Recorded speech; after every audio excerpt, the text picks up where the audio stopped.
It's not unusual here because this is the teenage lounge, so there's all sorts of food here. For instance, the fridge is stocked, and what's in there, Matthew? Well, beverages and C+ and milk. Coca-Cola and all those good things. Yeah. And then in the cupboards, of course, there's got to be food, Mark. There's cookies, potato chips, and an assortment of other goodies in there. Now, there's more to do, I know, in this room than eat. So I'd be quite happy to stay here and do that. Go on, fellas, let's walk over here. This is considered by the hospital to be a safe place, this particular lounge, and all of the lounges for the kids. It's a place where they can come and be sure that they can get away from it all. They can relax. Doctors won't come in and intrude upon them to talk about their treatment or their surgeries. Medication is not administered in here. It really is a lounge. Guys shooting a little pool. Clint and Richard. You want a real challenge? Yeah? Can I take you on? Watch a real shark. Here you go, Mark. You can hang on to this. Did you see the color of money, fellas?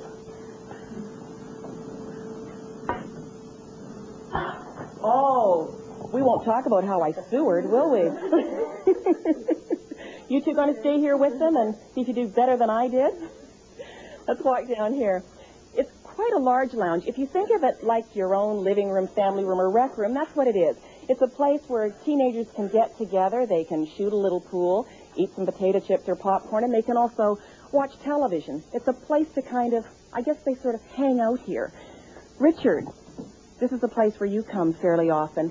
And I mentioned earlier that it's somewhere where doctors and nurses and people don't come in and intrude upon your opportunity to relax. Why is that important? Well, it's important because boys and girls like to hang out without parents hanging around them, and nurses just, I don't know, part of growing up, they like to be by themselves and see what boys do. You're at an age, too, where it's important to have friends around you. Do you find that here? Yeah, I have a couple of friends here, but I'm not usually in my room a lot, so I don't really see a lot of people. Now, Sean, I know that you've been in and out of hospital quite a bit, so you have certain adjustments. I know they try to make this as close to home as they can, but it's not home, so there must be certain things that you have to get used to. Well, the atmosphere you have to get used to, but meeting friends is easy, and it's just easy to get used to after a while. Well, I'm not surprised that making friends is easy for you. What kinds of things do you do when you come in here, Sean? Well, I make stuff in the kitchen, and I play with the hockey game that they have and play pool and sit down and talk to people. You can go over in the kitchen and bake cookies and brownies and do all those things. Tanya, this is your first time in the lounge. Yes. Do you think you'd come back? Probably. What did you expect to find in here? A lot of games. More like... So when you come back next time, what do you think you'll do? Play with pool or hockey or something. I understand they also rent movies in here. A couple of times a week they rent movies, and it's pretty democratic. You all get to vote on the movies that you're going to watch. You've been down here for movie night, any of you? You have, Sean. What was the last one? I can't remember. Must have been really impressive. Last time they had the Teenage Mutant Ninja Turtles in here. Oh, really? I missed it. Do you remember the line from it? It's what party dudes is one. Have you seen that one, Richard? So you should have been down here that night. Well, tonight they are not renting movies. Tonight, every television in the hospital, if there's a parent up, if there's staff members around or patients who are up, everyone here is watching the telethon, and of course that's what we're doing here. We're going to continue to watch the telethon here. This is the last time that we will see you tonight from the hospital. We're going to say goodnight from here, but we will be back tomorrow throughout the day with many more visits and many more people and places for you to see. I'm going to go back to Noreen. Thanks, Liz. The Hospital for Sick Children Research Institute is the largest research institute in the entire world that is affiliated with a children's hospital. And here at the hospital, there's tremendous research always ongoing. There are some 800 or more scientists, technicians, graduate students, etc., involved in research here. And some of the most exciting work is being done in the field of genetics. That's where half the money raised this year will go. Dr. Lap Chi Choi is heading up a team of scientists who are looking into the genetics of cystic fibrosis. They are doing the final identification of a gene that is responsible in 70% of cystic fibrosis cases for the disease. We're going to give you a quick explanation of how it works in case you're a little confused by it. Matthew is here with me, Matthew McMahon and Mark Dowdle. Both of these boys suffer from cystic fibrosis. If you hold this ribbon up, Matthew, if you were to pretend that this room was a cell of the body and this ribbon was one chromosome hanging in that cell, all the way along that chromosome you would find different little balls, and they would be genes, and that's what these colored balls represent. Now, I've lost that one. I'll keep this one. One of these particular genes is the culprit when it comes to cystic fibrosis. What Dr. Lapchi Choi and his team are doing now are opening up this gene to find out what the reasoning is, and what they have found is there's a glitch in the protein. The money that's raised will go to further study this and to do away with cystic fibrosis eventually and to come up with a cure. These two boys are in hospital now as part of a clinical study. There are some 400 studies going on in this hospital at this point, but this particular one, they're asking you to do what, Mark?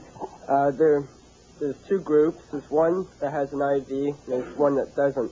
You come in for a seven-day period, and ones with IV, they give you antibiotics through the IV for 3 times a day for the 7 days.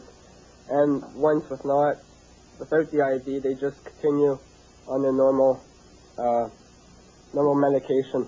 All right, so for you, Matthew, you are not wearing the IV, so you just go about your normal routine. What is your normal routine in here for 7 days in the hospital? We'll just do the same that I do at home. And what would that be? I know last night, if you were with us, you saw both Matthew and Mark down in the lounge shooting a little pool and having some popcorn. What else would you do with your day? Just play games, stuff like that. Kind of hang out with Mark. These two boys are very fortunate because neither one of them has ever been hospitalized with cystic fibrosis, and that doesn't happen too often. If you're hearing a hiss in the background, it's because there is a humidifier going in this room all the time, Mark. Why is that? Because the rooms are so dry, and it makes us breathe better. It doesn't make it as dry. Can you give us a quick explanation of what cystic fibrosis is? Cystic fibrosis is a disease which affects the lungs and the pancreas. That's about what I know. I also know from talking to the two of you last night that you're both very active in sports. I know you're both Nintendo maniacs too, but you're both very active in sports. I would have expected that you would be kept quiet because the activity would cause you to cough and that wouldn't be good for you, but that's not so. No, the physiotherapists here try to recommend us keep active by playing sports and doing our normal stuff.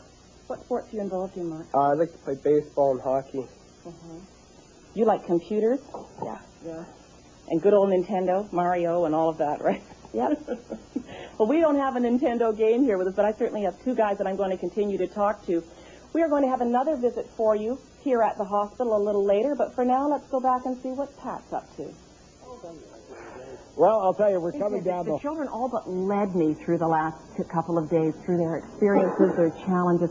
They were wonderful, and from them, and I come back here not just with my heart full, but I come back with my hands full. What have you got? I kept a diary of my moments, and the children wrote things in it for me. Also, a couple of the kids down at the hospital sent things back they wanted to share.